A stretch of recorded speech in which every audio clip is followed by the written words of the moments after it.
perdre un proche n'est jamais facile à vivre, surtout quand il s'agit d'un partenaire avec lequel vous partagiez votre vie.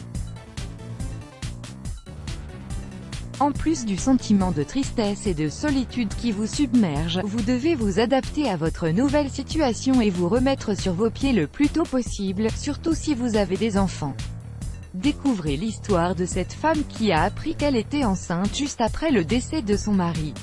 Il est important de faire le deuil après la mort d'un proche car cela permet de faire face à la séparation. Certes, nous ne réagissons pas tous de la même manière suite à un décès, mais prendre le temps de faire le deuil aide à dépasser cette étape. Ce processus qui est souvent associé à la souffrance est ainsi nécessaire pour atteindre la résilience et la délivrance. Toutefois, toutes les personnes n'arrivent pas à bien le vivre ou à le faire. En effet, quand la personne a des enfants, elle est souvent obligée de se relever et de se remettre sur ses pieds rapidement, car la vie ne s'arrête pas là et ses enfants ont besoin d'elle. Une femme qui vient de perdre son mari, n'a également pas eu le temps de faire son deuil, car elle a découvert qu'elle était enceinte. Deuil, souffrance et joie. Courtney a perdu son mari en février 2016, suite à un accident de la route.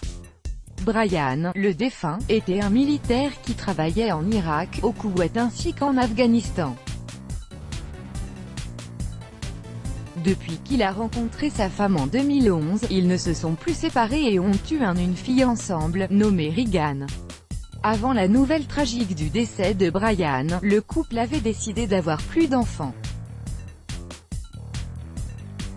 Le jour où il est mort, Courtney a fait un test de grossesse, dont le résultat était négatif.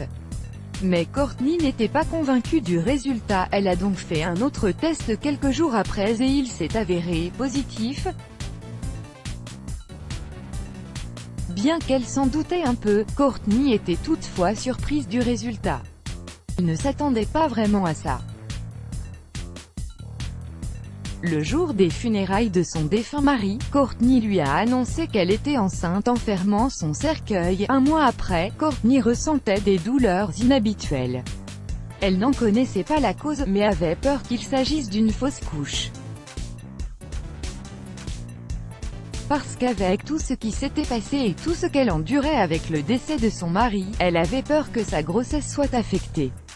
Elle a donc décidé d'aller voir un médecin et c'est là qu'elle a reçu une nouvelle encore plus choquante que celle de sa grossesse. Courtney était enceinte de triplets, 2 filles et un garçon. Courtney a tout de même très bien accepté la nouvelle. Elle était contente d'avoir 3 nouveaux sourires qui allaient lui rappeler son mari. Mais avant qu'elle ne puisse prendre ses bébés dans ses bras, Courtney en a perdu un. Le médecin lui a annoncé qu'un des triplets est mort à la 25e semaine. Courtney était évidemment triste et déçue. La maman avait même choisi les prénoms de ses enfants et voulait nommer le garçon Brady. La maman a aussi affirmé que la nouvelle décevante lui a rappelé le décès de son mari. Malgré toutes ces mauvaises expériences, Courtney reste très optimiste et est consciente que la naissance de ses enfants va remplacer sa perte. Elle a certes perdu son mari mais a eu 2 bébés en bonne santé. Courtney affirme que la plupart des triplets passent des semaines dans les soins intensifs à l'hôpital, mais ses bébés à elle ont pu rentrer à la maison le lendemain de l'accouchement. Les bébés sont nés le 21 septembre. Courtney les a nommés Harper et Miles. Jusqu'à aujourd'hui, elle trouve ça difficile d'expliquer aux gens qu'il ne s'agit pas de jumelles mais plutôt de triplets. Courtney tient à expliquer aux personnes qui ne la connaissent pas qu'elle était enceinte de triplets, avant qu'elle n'en perde un à la 25e semaine. La fille aînée de Courtney aide parfois sa mère à expliquer l'histoire. À chaque fois que le sujet est abordé, elle explique que son frère est au paradis avec son père. Courtney s'est promis de raconter à ses enfants l'histoire de leur père. Elle leur dirait qu'il était un très bon père et mari et qu'il était quelqu'un de très altruiste qui n'hésitait pas à aider les autres. Let's block ADSY